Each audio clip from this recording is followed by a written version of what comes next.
to the Truth in This Art Beyond, and we are back in Philadelphia, and we're your source for candid conversations about arts and culture.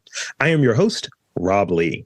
And today, I am thrilled to be in conversation with my next guest, the founder of Tattooed Mom, a restaurant, bar, and community event space on South Street in Philadelphia. Please welcome Robert Perry. Welcome to the podcast.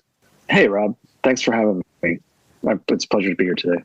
Yeah, it's great. I've seen the social media presence out there. I'm gonna have to get over there eventually to check out the space when I'm back up there in Philadelphia. But it's sure to be a treat to chat with you today. So before we delve into the main topic, could you introduce yourself to the listeners and tell us a bit about your background, maybe early experiences that shaped who you are today within the entrepreneurial creative realm? Yeah, sure. My name is Robert Perry. I'm the founder of Tattooed Mom on South Street in Philadelphia. We're a bar, restaurant, community event space. Been around for almost 26 years now. A good long run for us, and grateful for that. And I grew up in Hawaii, so I think that informed a lot about my early background and just being,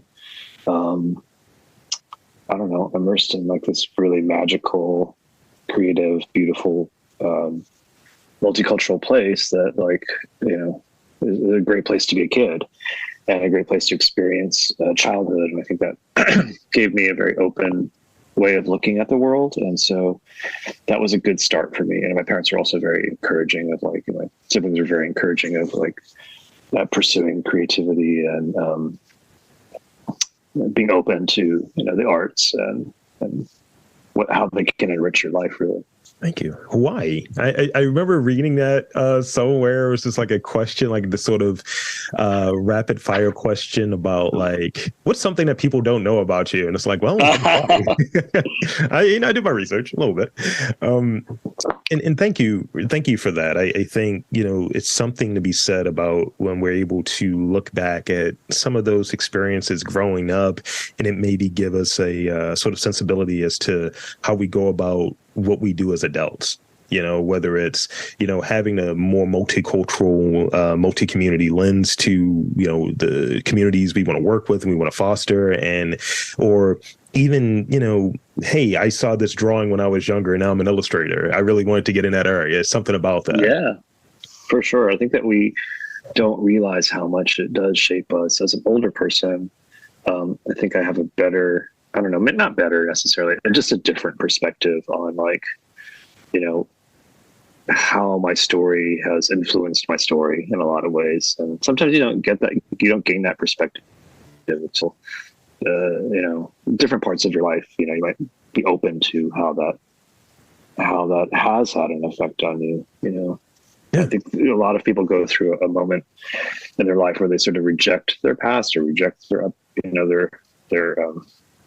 roots or their upbringing or whatever to sort of establish their own identities. And then sometimes after that, when we're more comfortable in our own identities, we circle back to what actually informed that identity to begin with, which is mostly what you probably rejected. You know what I mean? Right.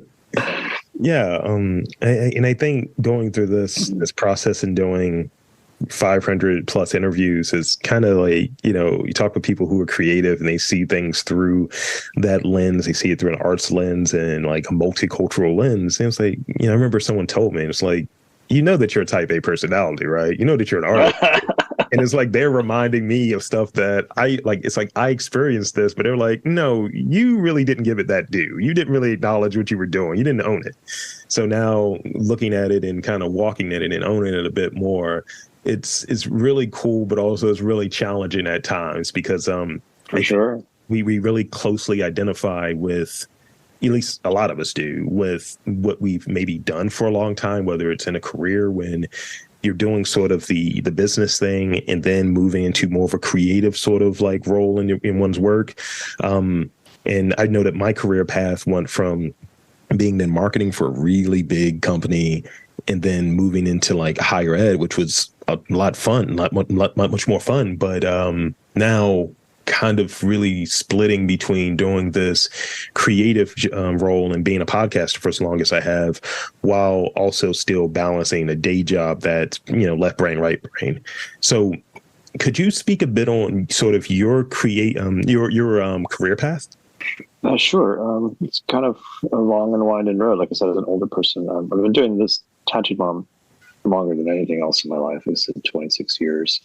It's the biggest chunk of my quote unquote career path. But, I came up in the graphic design world, actually, and had a lot of different kinds of jobs in that world, and eventually landed at a small book publisher in Philadelphia, and worked my way up through that design community and that company to being art director, but was also, a nightlife person and going out and having fun and doing weird things like DJing nights and making flyers for people. Just like, that was like what you said, that sort of double life of like left brain, right brain. And the day I was making, designing books, sometimes that I really enjoyed and sometimes that were not really my thing. And then at night, I'd be out, part of the nightlife world and going to bars and clubs and lots of live music. And so that kind of led an opening into the world that I'm in now through collaborating with people who owned bars and restaurants and clubs to doing design work for them and doing like event programming and stuff. And eventually the opportunity came to, open a place with a couple of people. And that led to being able to open a place, that was my own, and I'm really grateful for those opportunities along the way. And I've been a really lucky person in my life, and that one thing has sort of always led to the next, fed into the next, and built on each other in interesting and very cool ways. So there were, even though it might seem like a big transition from being like an art director at a book publishing company to opening up a restaurant and bar, it made total sense to me. Like, for somehow it was like the next logical cliff to jump off of, Cliff. Okay. I like that. It's when we have like what our vision might be, right? And it has to make sense to us. I think that's really what it is. Whatever we're doing, whether it's, hey, I feel like, some people move from, let's say, making music to, what clothes seems right for me. Making clothes seems right. Mm-hmm. And that's the path that they're following, and that makes sense to them. And, I think in one of the things in doing this, I would pitch it to people and tell, like, this is what I'm doing. And they're saying, well, why are you going to Philadelphia? Why are you doing interviews in these other cities with other, people if the focus was Baltimore? Well, this is where I feel like I naturally want to move. It's still connected to this sort of sensibility. This is, in a sense, the cliff. It's a smaller cliff, but the cliff I want to jump off of. So if you will, could you describe like 2 or 3 qualities that have like helped you most during your career, whether it be from sort of your beginnings to where you're at now and within the collaborations and, and running Tattooed Mom? Sure. I think that, for me, what has served me the best and been the kind of guiding light for me is being open, first and foremost, to just the possibility of what could be, for both myself, for the passionate projects that I'm involved in, for my business, for my community, staying open to the possibility and not trying to define everything. Yeah. And I think tangentially, and I think this kind of goes hand in hand with being open, is also just kind of trusting your instinct about. I'm not always going to be right, but most of the time, in fact, a lot of times I'm going to be wrong, and that's a good, experience, and sometimes painful, but it's a good learning way to learn is to trust yourself and trust what you're doing and trust your instinct. Having those, like, that openness and that trust sort of guide, both the day-to-day things that come up, but also the bigger picture, larger things that come has served me really well, and has been a really good kind of way to navigate and to grow and learn from what I've been doing throughout my life. And there's definitely been times where I have resisted those things, or I've not trusted myself, or not been open to things. And I think that seeing the difference between when I'm and when I'm not, and luckily I'm much more on the path over the last decade or so of listening to those things and kind of incorporate them into both everyday life and into larger sort of scheme of things. Thank you. Yeah, I think it's important to embrace what it is and just, sort of have that flexibility, have that just, this is going to be fine. And if it's not, it's not. And, really being able to take some of those chances and, see what gets you, what can happen, like being strategic in it, but also having sort of the courage to move in a direction that at times might be uncomfortable, at times might be challenging on the back end, but, listening and listening to yourself and kind of just understanding things a little bit can kind of help you get really far, I think. For sure. And also, I think connects to working with other people. It's trusting them to do what they do, they're doing, especially when you're working with creative people. Like my intent, and I think kind of learned this during my art director years, was just sort of supposed to give direction to people, right? But yeah. Also you're working with someone who's creative. Let them do what they're doing, what you love about them, what you brought them on to the job to begin with. So say the book publisher, you're working with an illustrator for a book, or you pick this person because you think they're right for the project. No, let them just do their thing. You can give them, the minimal sort of hey, this is what this is about. This is the assignment. And then trust that they're going to actually exceed your expectation and exceed your wildest vision, because they're going to interpret it through their lens and bring something that you may never have even thought about. It's going to be better than you even expected. And that served me really well. Yeah, it's I think a lot of people don't operate in that way. It's you got to let them cook, with some of the opportunities, that present themselves, at least in doing this. And, when you talk about, this is 100%, I think a collaborative project. I'm, doing my side of it, and, you and then the interviewee seat, you're doing your side of it. And when people ask, can I say this on here? Can I say that? It's be you. Whatever it is, be you. Yeah. Can I curse? Yeah, I don't care. Whatever. And I was every word is a curse word, but come as your authentic self.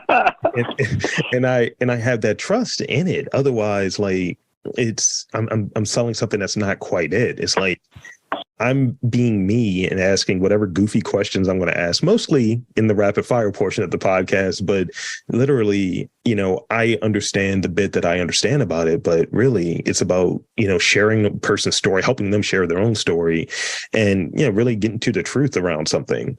So that brings me to... That's the name of your podcast. Look, it's like when you're watching a movie and they say the title of the movie in the movie. It's that. Totally. But also on the flip side of it, I have the trust in you that you're going to guide this conversation. This is what you do. You are someone who is in conversation with artists and creative people all the time. And so I have my utmost trust in you that you're going to guide this conversation in a way that's cool and interesting for both of us, and hopefully for your listeners as well.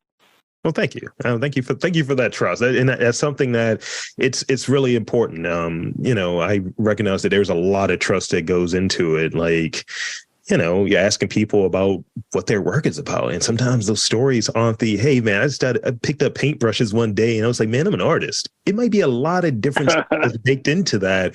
And, I know I've done interviews with folks where they're sharing really deep, dark things. They're like, I've never shared this before. And I'm like, you want to share it on here? All right, cool. It's so great though that people feel comfortable with you to have that vulnerability about sharing their story.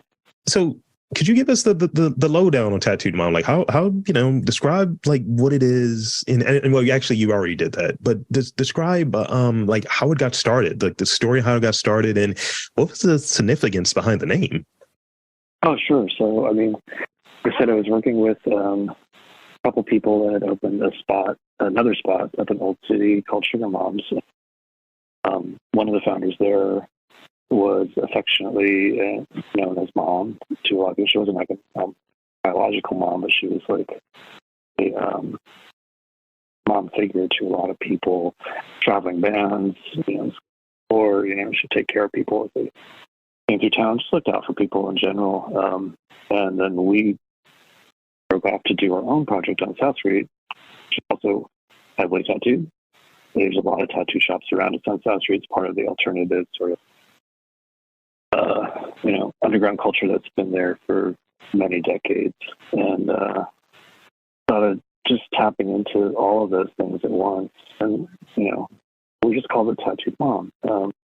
And the genesis of the art space upstairs was just, having a lot of space. It's a very big space. There's 2 floors, and the second floor we've had the first floor pretty locked in, pretty designed and where we wanted it to be, the bar and the dining room.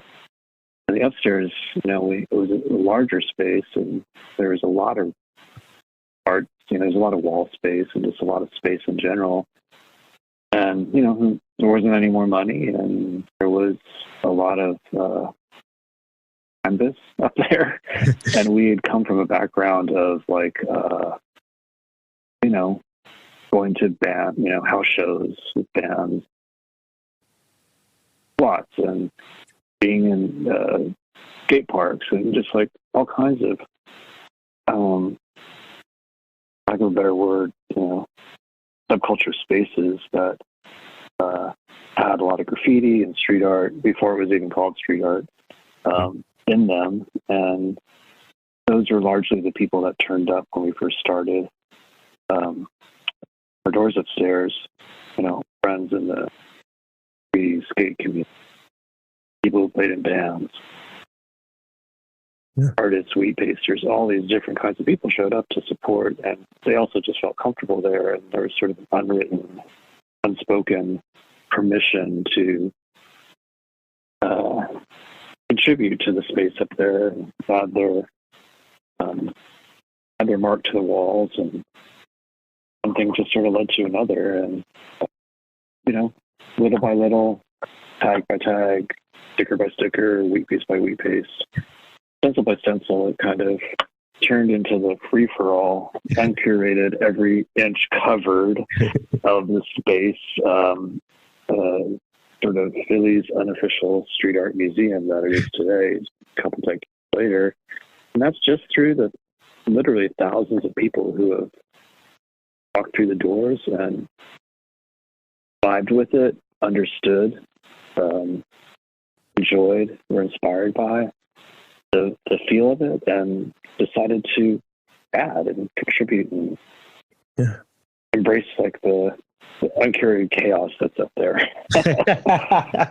No, that's really great. And having sort of that reputation of being a safe space where creative communities can meet and exchange ideas, along with having great food and having a great bar and event space.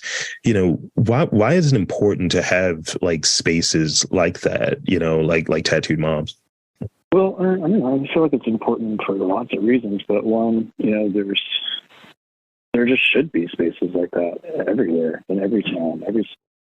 Have places for people to just meet and exchange ideas freely. And especially seeing the overlap of creative communities, where 3D artists might meet a clothing designer, who might meet a filmmaker, who might meet a playwright, who might meet a photographer, who might meet a poet, and how all of those sort of different scenes can overlap and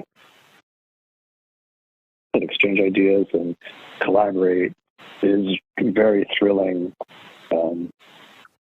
outcome of people sharing that space and being open in that space. And, through both events, they might just roll up and, there's like a drag show, or they might roll up and be like, there's a activist political meetup here. They might roll up and be like, there's an art show. There's a fashion pop-up, whatever it is.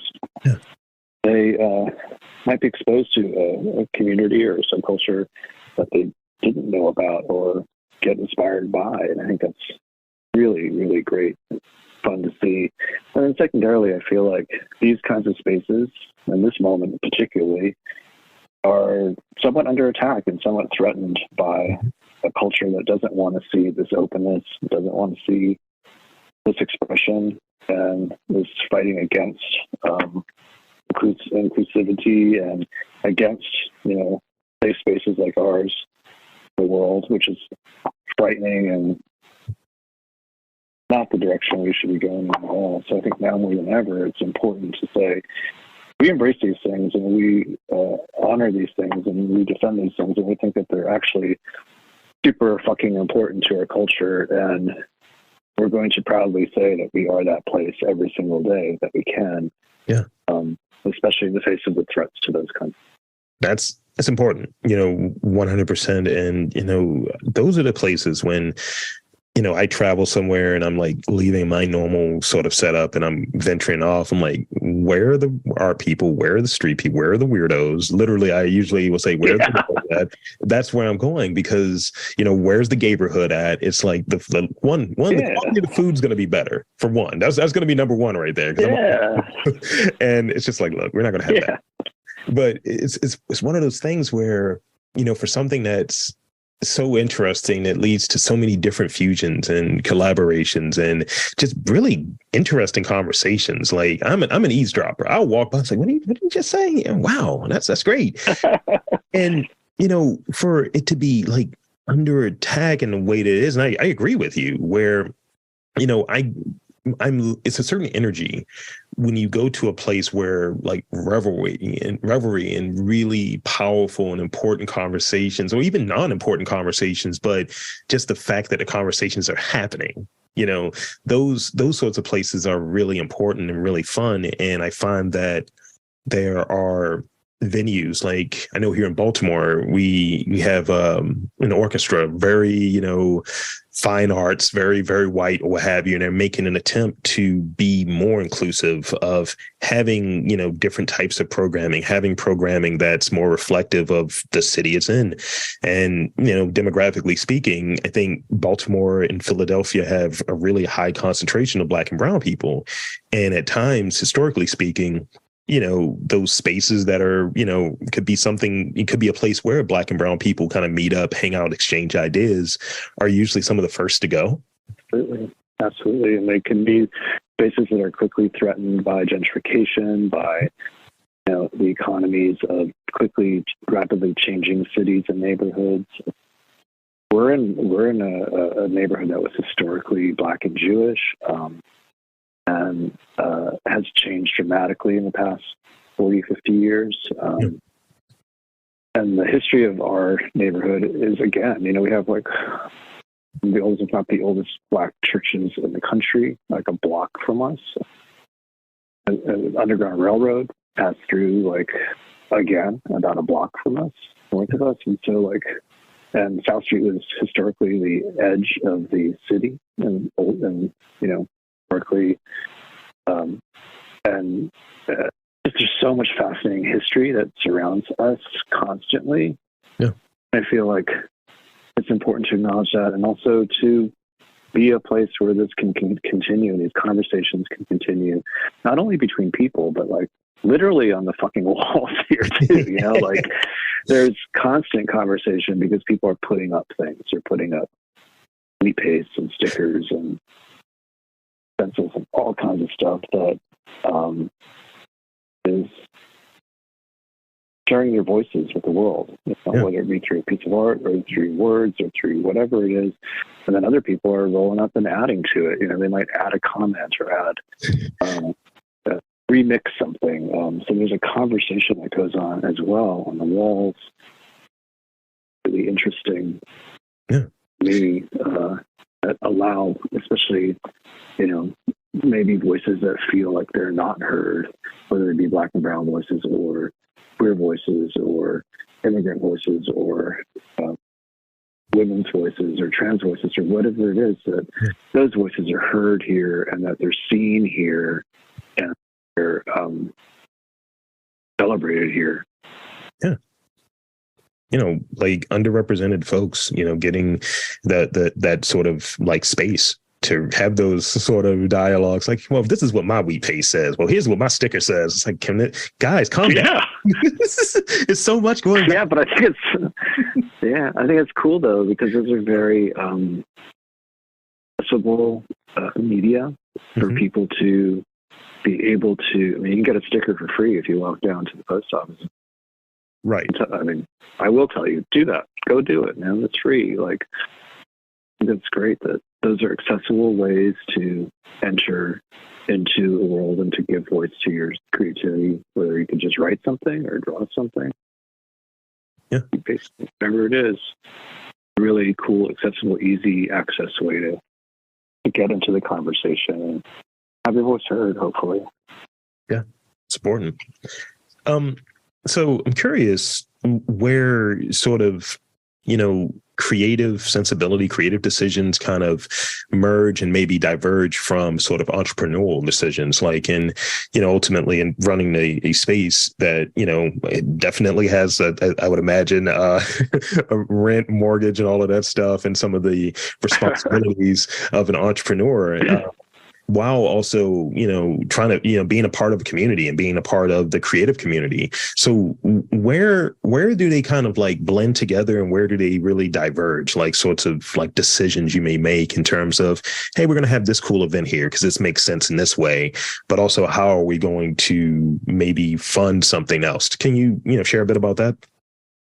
I don't know. My philosophy is that they just really go hand in hand if you're really walking the walk and talking the talk, like aren't really separate, But on one hand, I feel like we've always been this sort of like capitalist, you can say it's entrepreneurship, but it's a for-profit, business because we want to make a living and have all of our people that work there enjoy a nice living,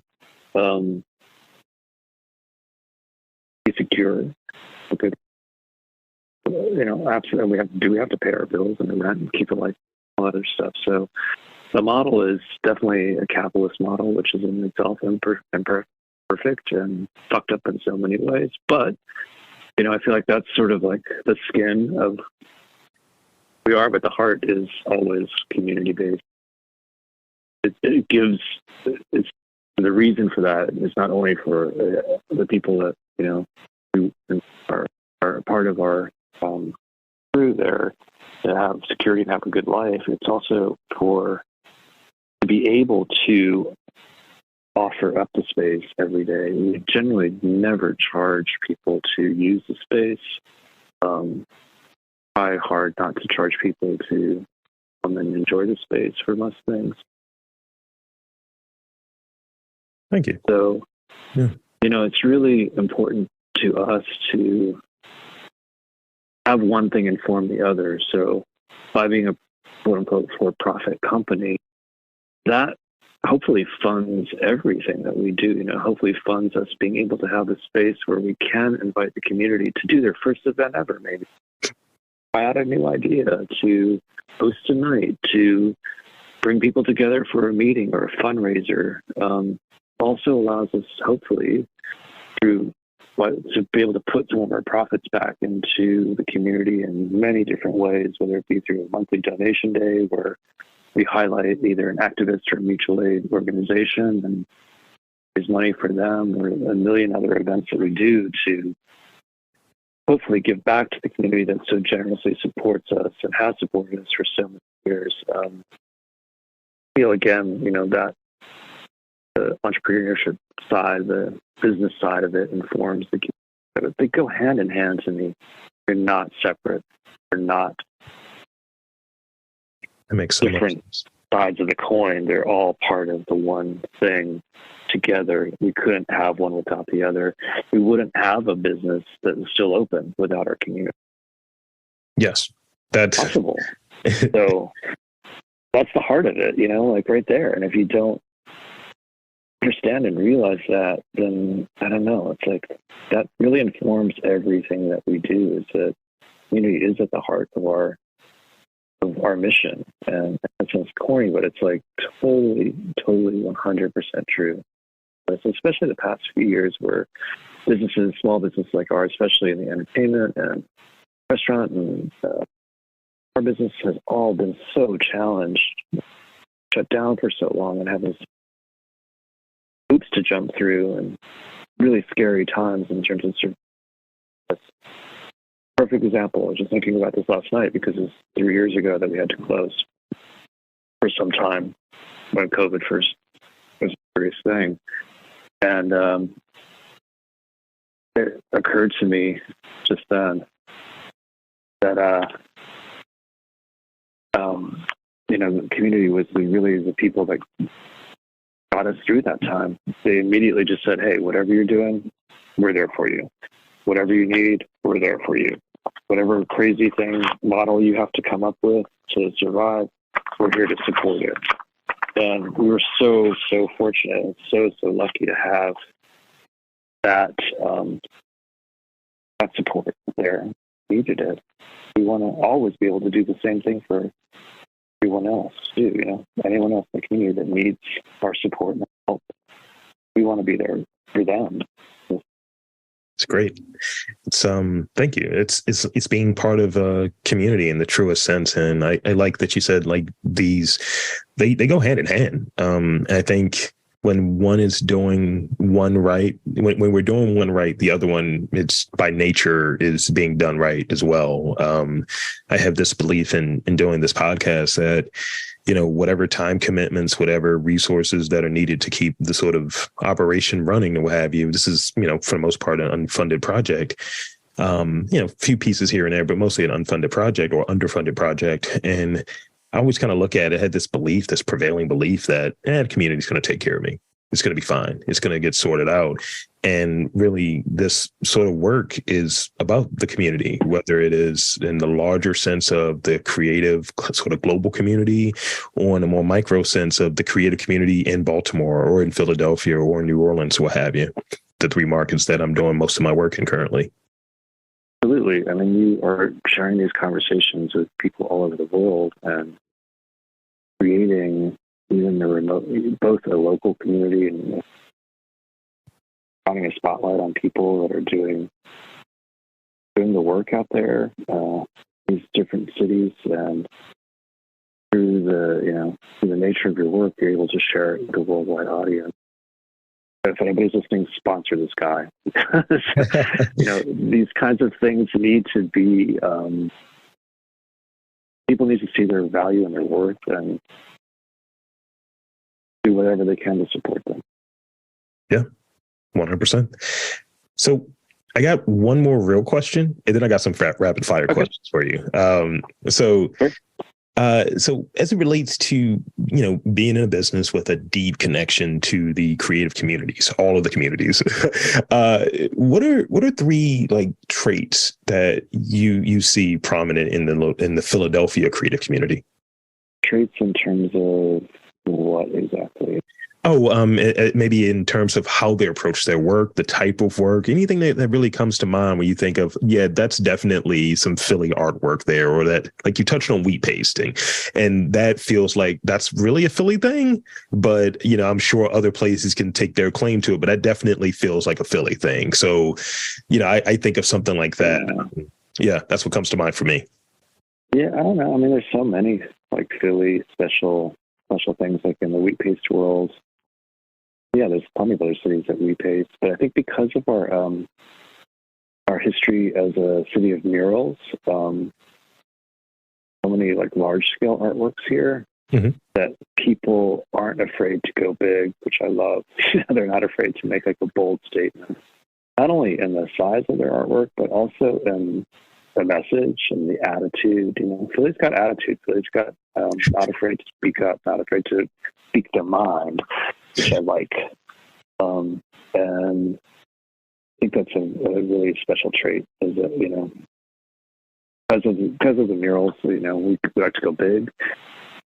We like to speak our mind and speak our truth and get it out there into the world. And we don't take shit, basically. And I think that's great that people react that way.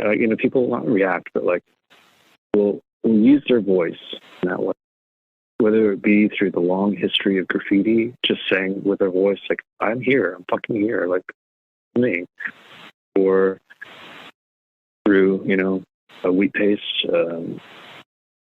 wall sticker that you might see that's just going to change as you turn that corner, maybe just change your day for a minute, for a brief moment. But it's cool to see that voice, like, so loud and proud here. No, I hear it, and I don't know if that was 3, but that's but that's what comes to mind. No, that's that, and thank you. That's great, and that's what I've seen and being up there and doing these interviews since like I've been back and forth for every 2 weeks, so bi-monthly, sometimes 3 times a month, and since like September. So going through, supporting their, sports teams, very loud about that, very loud and proud about that. Yes. And even, just really hot takes on pretzels and stuff. I've seen that as well. But yeah, definitely, I've seen the murals, I've seen the wheat paste, and it's had some really cool conversations with folks up there, and definitely the sort of, this is who we are thing definitely rings true. And that sense of identity definitely rings true. And all of the other things that you mentioned as well. So yeah, that's there. And so now I want to move into this last portion of the pod, the rapid fire portion. Okay.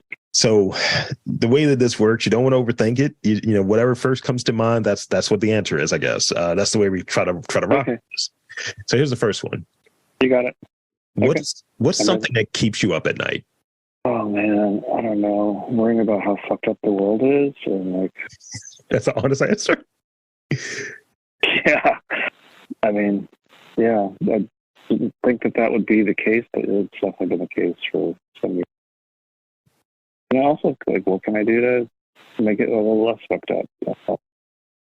Yeah, I mean, it's problem solving. It's right there. When I say the word creativity, what is the first word that comes to mind for you? All encompassing. Nice.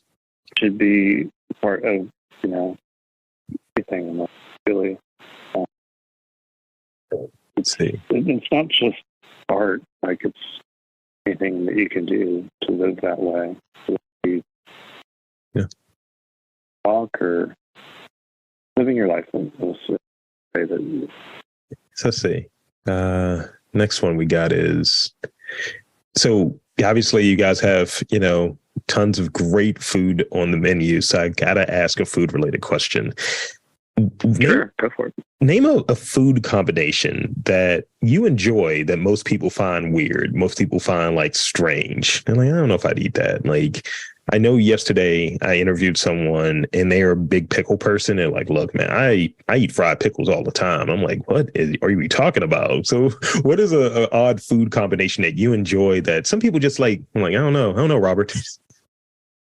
Well, it's funny that you brought up fried pickles because it's mom.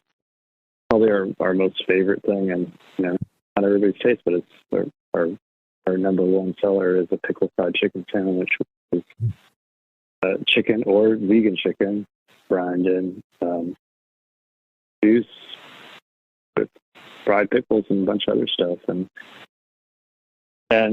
have a pickle teeny with it too. So I mean, you can go all out that way, and I think that's like, if you want to get deep into the pickle world, we're there for you. Did big pickle get to you? What are you saying? What's happening here? it's yeah, it's a real thing. So this is the last one I got for you. Could you name a living person that, inspires you, whether it be through their work, whether it be through, how they maybe navigate the world? Name a living person that you get inspiration from. It's hard. Please, not a single one. They're all bums. Yeah, pretty much. But inspiring ones. That's really funny.